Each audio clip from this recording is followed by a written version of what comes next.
Selamat sore pemirsa, apa kabar Anda hari ini? Senang sekali saya Rey Septanislas Togatorok dan rekan saya Nazaulia Putri dapat menjumpai Anda dalam program Hexa News dalam edisi hari ini. Seperti biasa, program ini menayangkan berbagai acara yang unik dan menarik untuk menemani aktivitas Anda di sore hari.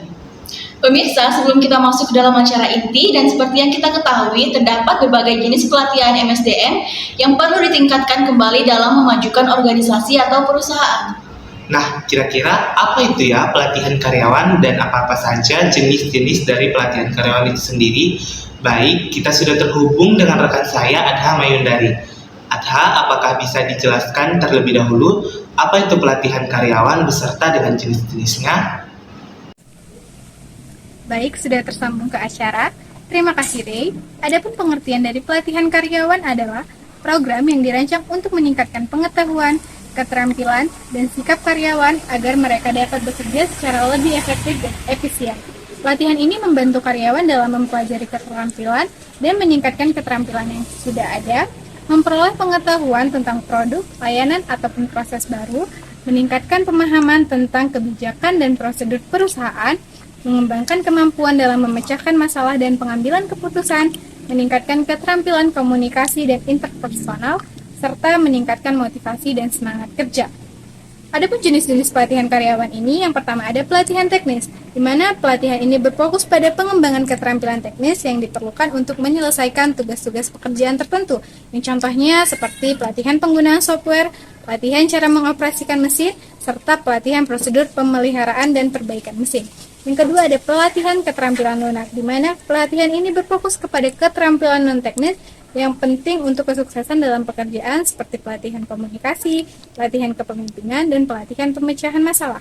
Yang ketiga ada pelatihan kesadaran, keselamatan, dan kesehatan bekerja yang bertujuan dalam meningkatkan kesadaran karyawan tentang keselamatan, kesehatan, serta cara mencegah kecelakaan dan penyakit akibat kerja. Yang keempat ada pelatihan pengembangan diri yang bertujuan untuk membantu karyawan mengembangkan potensi diri mereka. Pelatihan ini contohnya seperti motivasi, manajemen karir, dan penemuan bakat dan minat. Metode pelatihan karyawan terdiri dari beberapa hal. Yang pertama ada pelatihan di kelas. Metode tradisional ini melibatkan instruktur yang menyampaikan materi secara langsung kepada peserta pelatihan. Yang kedua ada pelatihan online yang menggunakan teknologi seperti internet untuk menyampaikan materi pelatihan melalui e-learning atau webinar. Yang ketiga ada pelatihan on the job yang melibatkan pelatihan langsung di tempat kerja. Yang ketiga ada pelatihan simulasi yang menggunakan simulasi atau studi kasus untuk membantu karyawan belajar dalam lingkungan yang aman dan terkendali. Terima kasih, saya kembalikan ke Rey.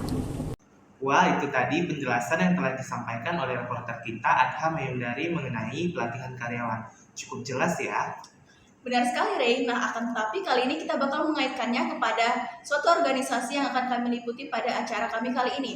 Seperti yang kita ketahui bahwasannya Sumatera Utara ini memiliki berbagai keragaman jenis dan budaya yang patut dilestarikan. Salah satu upayanya adalah dengan mendirikan suatu organisasi di bidang jasa, yakni Sanggar Tari seperti yang dilakukan oleh Bu Arika Hafni, yang mendirikan Sanggar Tari Aurora Art Production yang berfokus pada seni tari dan baju tradisional. Lantas, bagaimana sebenarnya latar belakang dari Sanggar Tari Aurora Art Production dan apa saja alasan sebenarnya yang membuat Bu Arika Hafni ini mendirikan Sanggar Tari ini? Berikut kami akan kupas tuntas dalam acara kali ini. Baik, sudah tersambung ke acara. Terima kasih kepada Najwa. Nah, di sini saya sudah bersama dengan Bu Arika Hafni yang mana merupakan pendiri dari Sanggar Tari Aurora Art Production. Selamat sore Ibu, perkenalkan nama saya Bu Ikhlas Indah yang mana merupakan mahasiswi Prodi Manajemen. Nah, saat ini saya mau mengajukan beberapa pertanyaan kepada Ibu selaku pendiri Aurora Art Production ini. Nah Ibu, saya mau bertanya nih, sejak kapan ya Sanggar Tari Aurora Art Production ini sudah ada? Kalau Sanggar Tari Aurora ini dari mulai tahun 2015. Wah, sudah cukup lama ya Bu, yang 2015. Nah, kira-kira apa yang menjadi alasan awal Ibu kalau mendirikan Sanggar Tari Aurora Art Production ini?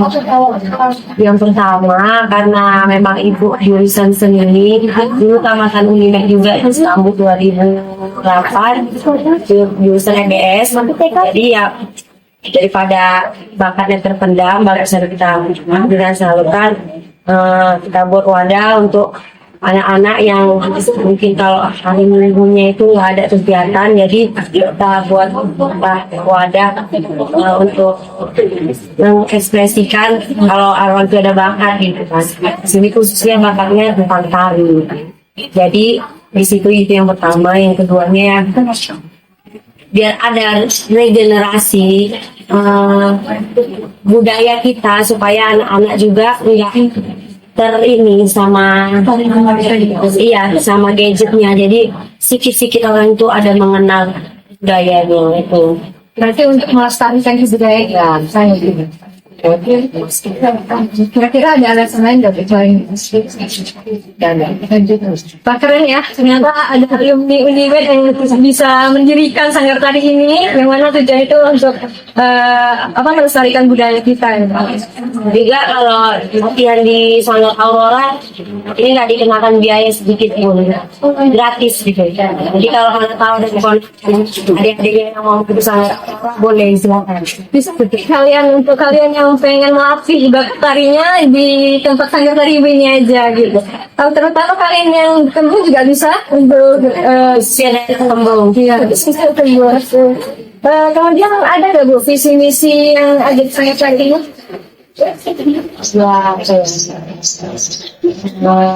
Semuanya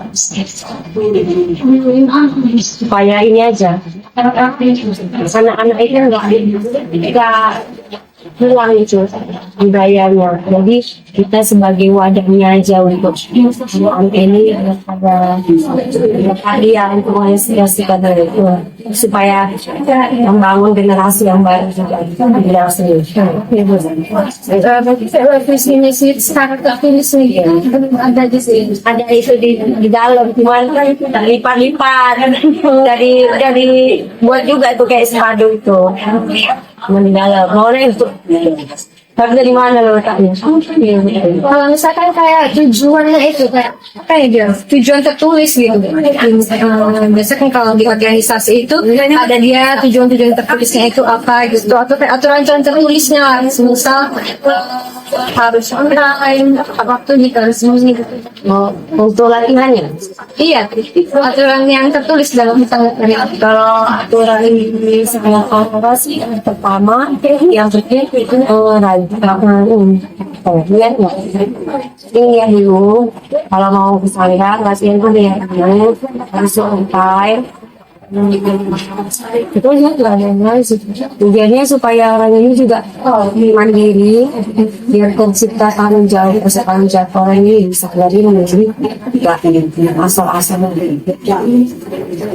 Terus ibu ini sudah lama ya mendirikan sanggar tari ini sejak tahun 2015 nih.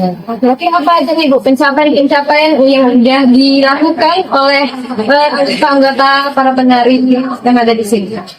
Dulu kalau yang angkatan pertama itu pernah ikut apa ya, lomba tari serangkau 12, terus juara 1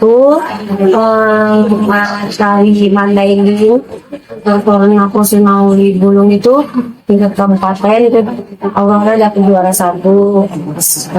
Terus Indonesia Menari juga udah pernah. Festival Bali juga udah pernah sih itu harapnya Saya dulu besok ini kayaknya wah sekali ya pemirsa, ternyata sanggar tari ini punya banyak generasi-generasi penerus yang memiliki bakat-bakat yang sudah dilatih dan bahkan pencapaian itu juga sudah banyak gitu. Kemudian Ibu, apa aja nih kira-kira tantangan ataupun hambatan selama Ibu mendirikan organisasi? Kalau hambatannya apa ya? Ya kadang ini anak-anak ini udah mulai kayak apa itu terbentuk temennya, jadi kadang latihan kadang ya, terus yang lagi kesini lagi tuh agak susah itu yang kadang-kadang ini jadi hambatannya. Terus gimana Ibu cara mengatasi itu? Atau ada konsekuensinya seperti hukuman? Kalau hukuman itu nggak ada sih. Kalau misalnya masih mau silakan ya udah. Oh, berarti dipaksakan. Jadi tidak harus kalau udah menjadi anggota ini harus terus mungkin nggak ada ikatan sih. Selama dia masih mau niat dia latihan di Aurora silahkan. Nggak ada kata dikeluarkan ataupun nggak ada kata keluar. Kalau di sini silakan datang. Jadi itu saja yang kita kami sampaikan di sini. Ibu Harika sudah serius ya ikut sekretari Aurora sendiri.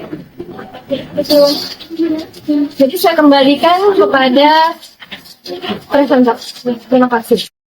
Dikarenakan visi misi yang dimiliki oleh Sanggar Tari Aurora Art Production ini sudah tidak tahu keberadaannya di mana, maka para mahasiswa Unimed membantu dalam pembuatan ulang visi misi tersebut.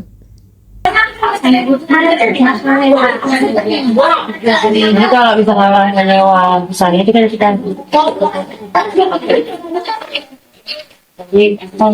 itu batunya harus 3 hari. Ya harus 3 hari. 3 ambil pakai sama menggunakan. Jadi beda gitu nanti kayak kalau kena tambahan dia aja. Pakai KTP dari maksimal 3 hari Tidak ada sanksinya sih. kasih apa denda? Ya dendanya 2 kali lipat seharga sewa bajunya.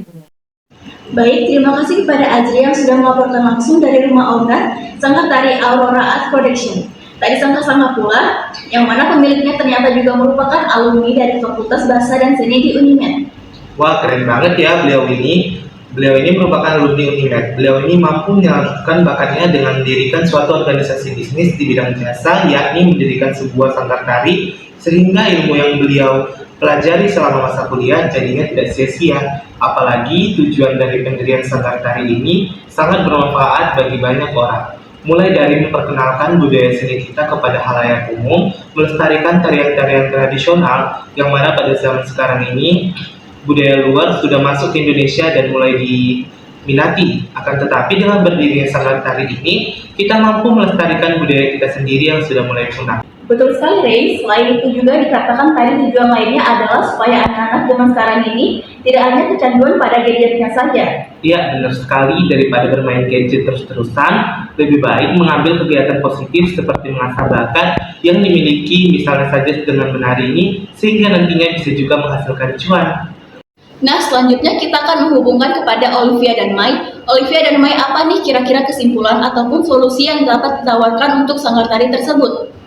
Baik, kami telah tersambung dengan acara. Nah, berdasarkan dari hasil wawancara yang sudah kita dengarkan, dapat diketahui bahwasanya visi dan misi yang terpampang dan dijelaskan secara tertulis dalam organisasi merupakan hal yang penting guna untuk meningkatkan dan merangsang motivasi dari setiap anggota dari Aurora Art Production. Rasa kepemilikan dan kesatuan setiap anggota karena memiliki tujuan yang sama dan arah yang jelas, serta dengan adanya visi dan misi yang jelas, maka setiap anggota akan semangat memajukan organisasi, serta mampu membuat anggota mengerahkan seluruh kemampuan mereka demi memajukan organisasi Aurora Art Production. Nah, begitu juga dengan peraturan tertulis. Nah, peraturan tertulis dalam sanggar sangat penting, baik dalam pengembangan anggota maupun dalam bagian peminjaman busana. Nah, ada beberapa alasan mengapa peraturan tertulis itu penting. Yang pertama, peraturan tertulis memastikan bahwa semua anggota dan staf memahami ekspektasi sanggar dengan jelas.